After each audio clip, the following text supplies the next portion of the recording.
Hey guys, it's Julie from Plan to Create, and I am doing a little bit of a refresh here in my half-letter discs. You can see I just have my discs set up in plastic covers. I wanted to kind of see if I could show you guys that. Can you slightly see that texture? I recognize that there's some glare happening, but I wanted to share that. I found these on an Etsy shop. I will link it up below. I thought it was kind of a fun texture. It's clear, so you can still see through it, but it adds a teeny tiny bit of texture and fun. And so I wanted to point that out. That's a new addition for me. So in my previous video, I walked you through kind of my color scheme that I have here in my half-letter discs. I walked through the process of creating this page where I list out the colors and specifically like some of the brands of stickers and page flags that I will be using. It's kind of a nice reference just in case I need to restock and I've forgotten what exact colors. Also included my little sticky note where I have some of my favorite planner shops there. And yeah, that kind of covers like the materials that you're gonna see me use on repeat inside my planner. So next up, I am going to share a new insert that I recently created for myself. A little bit of history. I do enjoy using the Hobonichi Cousin. I have used it, but I also go back and forth on it. And so that's kind of what I have sitting over here and a reference because I am going to backfill some of my tracking. But I just feel like while that's something that I've enjoyed keeping up on this year, I come and go with my love of the Hobonichi Cousin, and I just feel like I really, really love this paper. I actually prefer the way my tracking shows up on this crisper white paper. I know that that's super specific and kind of weird, but that's just a tiny little thing, and then I'll kind of show a glimpse here. Like you can see, I have been keeping up on my tracking, but I don't love how it appears here. I'm going to do the same method, and I think you'll see at the end, like this is just a little crisper, a little cleaner. So without further ado, I'm just gonna go ahead and start transferring over some of the information, and then you'll kind of see how it ends up looking. I'm going to use this clean color .zig marker. It's the oatmeal color. It's a favorite of mine. I've gone through and highlighted the Sundays just with my Tombow N89. I'll continue to do that for the rest of this quarter. But you can see that I have done that for quarter one.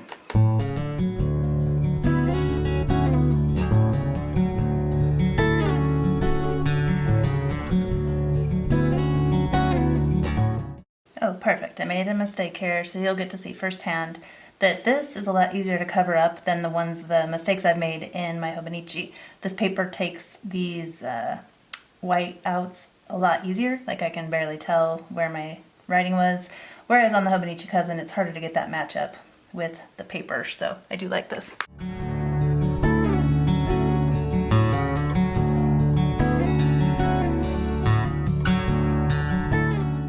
You'll notice that I don't care about getting these perfect. I'm not going to use a ruler for this. I don't feel like it's important in the grand scheme.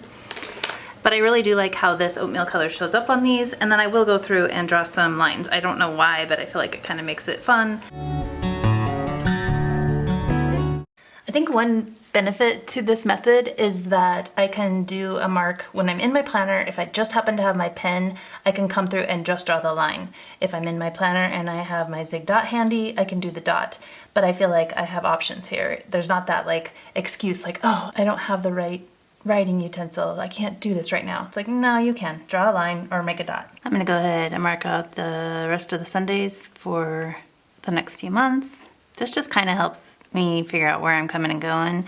I know in the Hobonichi Cousin though, the red is a little bit much, the red and pink. This is super neutral and it doesn't bother me.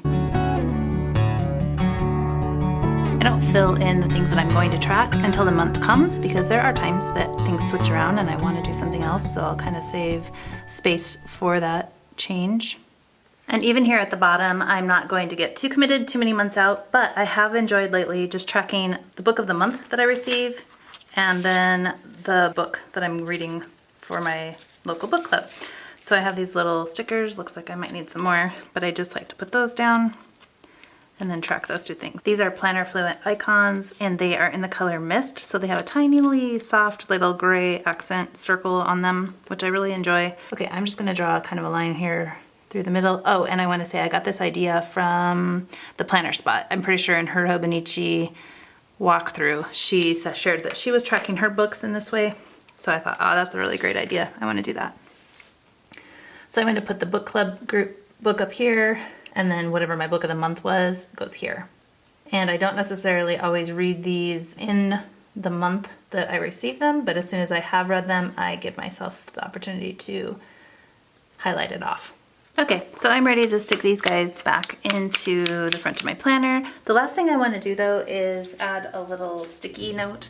I love to have ways to find these pages here in my planner, and so one thing I have been using in my Hobonichi Cousin is just one of these circle sticky notes. They are from Cloth and Paper, and I just like to stick it here on this page, and I actually have been backing it up front and back just for fun, because that helps me get a good grasp on it when I'm reaching for it in my planner. So yeah, so when I'm back here in my schedule and I want to quickly find my tracker, I can locate it very quickly here by finding a circle. Okay, so that kind of catches you up on some of the changes I'm making in my planner. I have my color scheme, I have my tracking, and stay tuned because I am going to share in my next video how I use this blank page to kind of create a quarterly roadmap of the different projects that we want to get done, or the things that we need to budget for. Just keep in mind as we budget.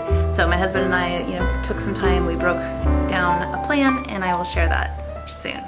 Thanks you guys so much for joining me. I hope that you found this helpful, and I appreciate you sticking around. Take care.